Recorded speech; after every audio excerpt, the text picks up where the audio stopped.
ફળિયામાં તાંત્રિક વિધિના નામે પાણીમાં કાગળ નાખી રૂપિયાની નોટો બનાવી આપી ઠગાઈ।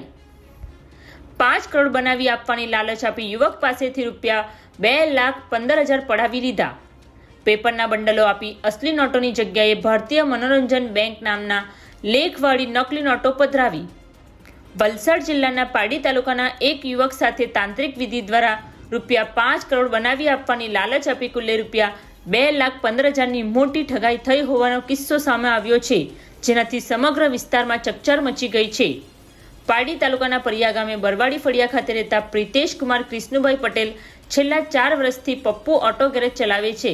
તારીખ 28/7/2025ના રોજ પ્રિતેશભાઈના મામાના જમાઈ દિવ્યેશભાઈએ તેમના ઓળખીતા અનવરભાઈ થેબા સાથે તેમની મુલાકાત કરાવી હતી। અનવરભાઈએ પોતે તાંત્રિક વિધિમાં માહેર હોવાનું જણાવી જો પ્રિતેશભાઈ રૂપિયા 11 લાખ આપે તો તાંત્રિક વિધિથી 5 કરોડ બનાવી આપવાની લોભામણી લાલચ આપી હતી। પ્રિતેશભાઈએ એક સાથે મોટી રકમ આપવાની ના પાડતા અનવરભાઈએ થોડા કરીને પૈસા આપવા જણાવ્યું હતું। પ્રથમ તબક્કામાં 30/7/2025ના રોજ અનવરભાઈએ મટીરિયલ્સના બહાને ગૂગલ પે દ્વારા રૂપિયા 25,000 મંગાવ્યા હતા। વિશ્વાસ બેસાડવા વિધિ માટે તારીખ 5/8/2025ના રોજ અનવરભાઈ ડ્રાઈવર સાથે ખુંટેજ ગામે દિવ્યેશભાઈના ઘરે આવ્યા હતા।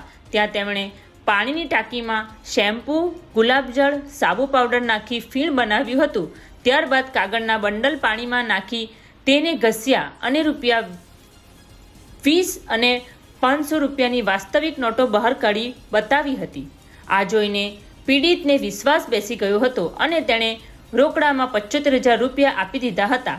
ત્યારબાદ અનવરભાઈએ ઘરમાં નડતર હોવાનું બહાનું આપી અમદાવાદ ખાતેની દરગાહ પર વિધિ કરાવી હોવાનું જણાવ્યું હતું।